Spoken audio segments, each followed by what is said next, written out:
Tuhan bersamamu dan bersama rohmu. Inilah Injil suci menurut Matius. Dimuliakanlah Tuhan. Dalam khotbah di bukit, Yesus berkata kepada murid-muridnya, "Kamu telah mendengar bahwa dulu ada ungkapan, mata ganti mata, gigi ganti gigi. Tetapi aku berkata kepadamu, janganlah kamu melawan orang yang berbuat jahat kepadamu. Sebaliknya, bila ada orang menampar pipi kananmu, berikanlah pipi kirimu. Bila orang hendak mengadukan engkau karena mengingini bajumu, serahkanlah juga jubahmu. Bila engkau dipaksa mengantar seseorang berjalan sejauh 1 mil, berjalanlah bersama dengan dia 2 mil. Berikanlah kepada orang apa yang dimintanya, dan jangan menolak orang yang mau meminjam sesuatu kepadamu. Kamu telah mendengar firman, kasihilah sesamamu manusia, dan bencilah musuhmu. Tetapi aku berkata kepadamu, kasihilah musuh-musuhmu, dan berdoalah bagi mereka yang menganiaya kamu. Karena dengan demikian, kamu menjadi anak-anak Bapamu yang di surga. Sebab Ia membuat matahari terbit bagi orang yang jahat dan juga bagi orang yang baik. Hujan pun diturunkannya bagi orang yang benar dan juga bagi orang yang tidak benar. Apabila kamu mengasihi orang yang mengasihi kamu, apakah upahmu? Bukankah pemungut cukai juga berbuat demikian? Dan apabila kamu hanya memberi salam kepada saudaramu saja, apakah lebihnya dari perbuatan orang lain? Bukankah orang yang tak mengenal Allah pun berbuat demikian? Karena itu, haruslah kamu sempurna, sebagaimana Bapamu di surga sempurna adanya. Demikianlah sabda Tuhan. Terpujilah Kristus.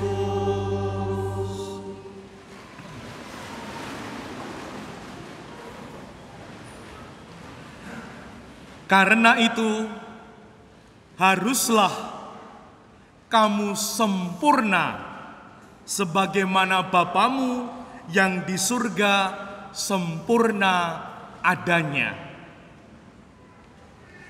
Ibu bapak, saudari saudaraku yang terkasih, minggu ini Tuhan membimbing kita agar kita menjadi pribadi yang tidak biasa-biasa saja. Tidak hanya pribadi yang sekedarnya, seadanya, ngene wae cukup. Tuhan tidak ingin kita menjadi pribadi yang minimalis. Namun kita diundang, didorong Tuhan untuk menjadi pribadi yang optimal, menjadi pribadi yang luar biasa bahasa kitab suci sempurna. Nah, semoga kita mau mengupayakan itu. Sebenarnya menjadi pribadi yang tidak biasa untuk zaman sekarang itu lebih mudah. Ambil contoh, harusnya, wajibnya orang Katolik itu minimal 1 minggu sekali beribadah atau ikut misa. Nah, dengan memenuhi, dengan rajin misa mingguan, itu sudah luar biasa. Oke, sing ramangkat. Maka panjenengan itu luar biasa. Kalau setiap minggu rutin tekun Ekaristi Minggu. Karena banyak sing ra ketok. Mung nyok ketok nyok ora. Nah, kalau panjenengan itu baru tuntutan minimal loh. Itu sudah bagus. Apalagi mau menambah, berkenan jadi lektor, pemazmur, mau ikut kelompok kur, mau misdinar, prodiakon, wow, makin tidak biasa, luar biasa. Maka semoga kita mau minimal itu tercapai. Maka dari itu kita mau merenungkan dengan 3 hal. Yang pertama, sebagai pribadi Katolik kita harus mempunyai nilai plus. Yang pertama, jangan melawan orang yang berbuat jahat. Mengapa? Karena kita dihadirkan di dunia ini bukan untuk mengalahkan orang lain, namun untuk menjadi berkah. Untuk menjadi berkat. Dan untuk menjadi berkah, berkat tidak mengalahkan, apalagi jegal, apalagi memfitnah, apalagi memberitakan hal-hal yang tidak baik. Saudara, lingkungan masyarakat kita, semoga kita mau menjadi berkah dengan berupaya hidup lebih bermakna, hidup lebih berharga, bahkan semoga bercahaya, bahkan semoga mulia. Yang kedua, kasihilah musuhmu. Kita diundang untuk stay positif. Ada ungkapan bagus ya, 1000 kawan terlalu sedikit. 1 musuh itu terlalu banyak. Kalau kita mau merenungkan peribahasa ini, sungguh hidup kita akan luar biasa. 1 musuh saja terlalu banyak. Maka cinta damai. Dan nanti di surat gembala kita diminta menghadirkan damai. Cinta damai. Tidak mau konflik. Tidak suka perang. Yang ketiga, berdoa bagi musuhmu. Ini menjaga aura positif. Benci, iri, dendam. Pribadi yang benci, iri, dendam, wajahnya mesti elik. Cepat kisut. Karena apa? Pribadi yang benci, iri, dendam pasti tidak mungkin dia akan sumeh, senyum. Wajahnya pasti tidak bagus. mungkin kotak.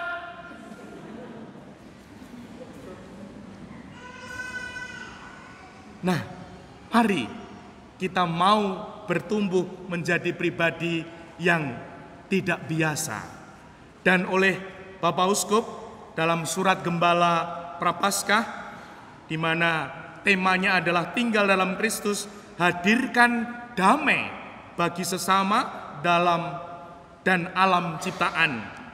Kita didorong untuk tinggal dalam Kristus, bersatu dengan Kristus, dengan kata kunci hidup rohani, hidup pribadi yang teratur. Coba nanti merenungkan 5 saja, 5 hal yang teratur kulakukan dalam hidupku. Ada enggak? Minimal 5. Makan, tidur, berdoa, belajar, bekerja, apalagi kalau mau melayani, apalagi kalau mau menolong, teratur, berbagi teratur. Coba ditulis atau direnungkan, apakah ada sesuatu yang teratur?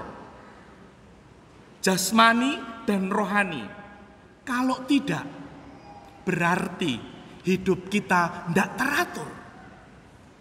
Dan pribadi yang tidak teratur itu jarang menjadi pribadi yang mulia. Jarang menjadi pribadi yang bermakna, berharga. Lawang tidak teratur.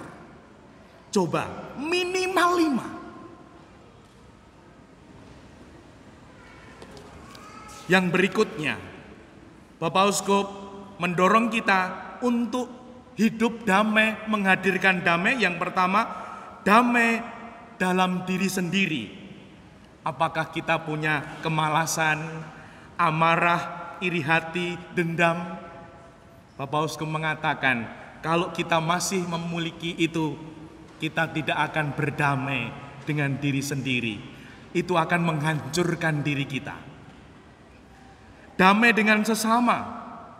Apakah aku ini pribadi yang serakah, yang sombong, menghalalkan segala cara, bahkan suka mencaci, sidik-sidik mengkritik, sidik-sidik nyacat, ketua lingkungannya dicacat, lektore dicacat, kure dicacat, dirigene dicacat, organisasi dicacat, romone dicacat. Sama sekali tidak ada penghargaan, tidak ada pujian keluar dari mulutnya. Mudah sekali kita kalau ada sesuatu yang tidak baik, tidak sesuai harapan, langsung kritik. Bertanyalah, kalau ada sesuatu yang baik, apakah kita langsung memuji? Fair dong. Kalau gampang kritik, apakah juga gampang memuji? Biasanya tidak. Damai dengan alam ciptaan, pencemaran, pengurusakan lingkungan hidup, kita diminta menjaga. Semoga kita sekarang ini, kemarin sore, kita memberkati unit karya divisi sampah limbah, menjadikan sampah jadi berkah. Di samping pos satpam, di situ ada, monggo ibu bapak yang berkenan menyumbangkan limbah keluarga, sampah, entah plastik, koran dan lain sebagainya, lalu menjadi berkah untuk gereja kita, monggo. Yang berikutnya, Tuhan membimbing kita untuk berani yakin akan Pancasila, di mana sungguh menjadi tonggak dasar ampuh. Dan semoga Bhinneka Tunggal Ika mampu kita wujudkan. Mari berani berkomunikasi, menyapa saudari-saudara di lingkungan yang beragama lain. Entah Kristen, entah Muslim, Buddha, Hindu. Kalau bisa terjadi komunikasi, apalagi kerjasama, profesiat. Kemarin ada Natalan di food court di sana. Puji Tuhan, Provisiat untuk lingkungan yang telah mengadakan itu bagus sekali, menghadirkan damai konkret, kerjasama, komunikasi dengan pemeluk agama lain.